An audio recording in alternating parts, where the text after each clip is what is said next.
မင်္ဂလာပါရှင်ကျမတို့ရဲ့ YouTube channel လေးကတော့အသစ်ကလေးပဲဖြစ်ပါတယ်ဒီ YouTube channel အသစ်ကလေးကိုတည်ထောင်ရတဲ့အကြောင်းရင်းလေးများစွာရှိပါတယ်ဒီ YouTube channel လေးကတော့အထွေထွေတုတရတ္တဆိုပြီးတော့အမည်ရပါတယ်ရှင်ဒီ channel လေးဟာဆိုရင်တော့တိမ်မွေ့ပြီးတော့အေးအေးဆေးဆေးလေးနဲ့အသိပညာပေးနိုင်တဲ့ကြည့်ရှုနေသူတိုင်းအတွက်အသက်အရွယ်မရွေးပညာမရွေးစိတ်ဝင်စားစရာတုတရစရာတွေ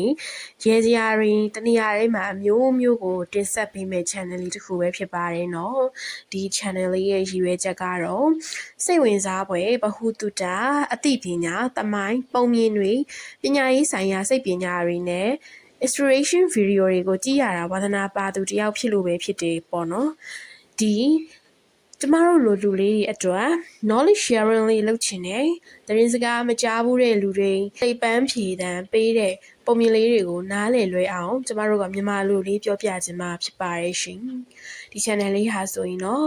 လူကြီးစုံဖြေမဲ့ចောင်းသားចောင်းသူလေးတွေပြပြတီစာမေးပွဲဖြေမဲ့ဆရာဆရာမလေးတွေနဲ့အိမ်မှာနေတဲ့အားလက်ချိန်တွေမှာအနာယူပန်းဖြေခြင်းတဲ့လူလေးတွေအတွက်နားထောင်လို့ရအောင်ဗဟုသုတအပြင်ညင်းငွေစရာမဟုတ်ဘဲနဲ့ရဲစရာလေးတွေအသိပညာလေးတွေနဲ့ဖတ်ပြီးတော့ကျမတို့ကတင်ဆက်ပေးသွားမှာပဲဖြစ်ပါတယ်နော်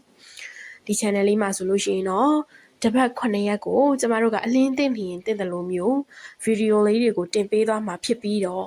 ပုံမြင်လေးတွေပါမယ်တမိုင်းကြောင်းလေးနောက်ခံလေးတွေပါမယ်ဗဟုသုတဖြစ်ဖွယ်ရာလေးတွေပါမယ်မြန်မာနိုင်ငံကမင်းဆက်တွေရဲ့အကြောင်းလေးတွေပါမယ်အင်္ဂလိပ်စာနဲ့ပတ်သက်တဲ့မျှဝေပေးမှုလေးတွေပါမှာဖြစ်ပါတယ်ရှင်အဲ့တော့တမျိုးကိုပဲလေ့လာနေရတာမဟုတ်ဘဲနဲ့အမျိုးမျိုးဗဟုသုတလေးတွေကိုလည်းရရှိစေသွားမှာဖြစ်ပါတယ်ဒီ channel လေးဟာဆိုလို့ရှိရင်ဒီနေ့မှာတော့အထွေထူးဘာမှတင်ဆက်မှာမဟုတ်သေးပဲနဲ့ကျမတို့တွေကဗဟုသုတဖြစ်ဖွယ်ရာအကြောင်းအရာတွေကိုတင်ဆက်ဖို့အတွက် intro လေးလာလို့ရုံပဲရှိပါသေးရဲ့ရှင်။ကျောင်းသားလူငယ်လေးတွေကိုသင်ခန်းစာအပြင်တုတကျွဲဝမ်းအောင်စံတက်တဲ့အကြောင်းအရာလေးတွေနဲ့မိဘမောင်နှမများကိုလည်းပညာနဲ့ရတတစ်ခုပေါင်းပြီးတော့ကလေးတွေအတွက်ပုံမြင်လေးတွေကောင်းမွန်တဲ့အယူအဆလေးတွေမိသားစုတစ်ခုလုံးကိုကြည်နိုင်တဲ့မျိုးစုံပညာရဲ့ channel တစ်ခုဖြစ်ဖို့ရည်ရွယ်ပါတယ်ရှင်။ကွန်တက်မျိုးစုံကိုလည်းတင် जा ပေးမှာဖြစ်ပါတယ်။သတင်းစကားနဲ့ပတ်သက်ပြီးတော့သိပ္ပံအကြောင်းအရာအချို့သိပ္ပံပညာရပ်တွေကစိတ်ဝင်စားရရှိရာတွေကိုလည်းပဲတင် जा ပြသပေးဖြစ်ပါတယ်ရှင်။ပြီးတော့အခုအသုံးပြုတဲ့ကျမတို့ရဲ့ image လေးတွေကိုလည်းပဲ credit ပေးပါရနော်။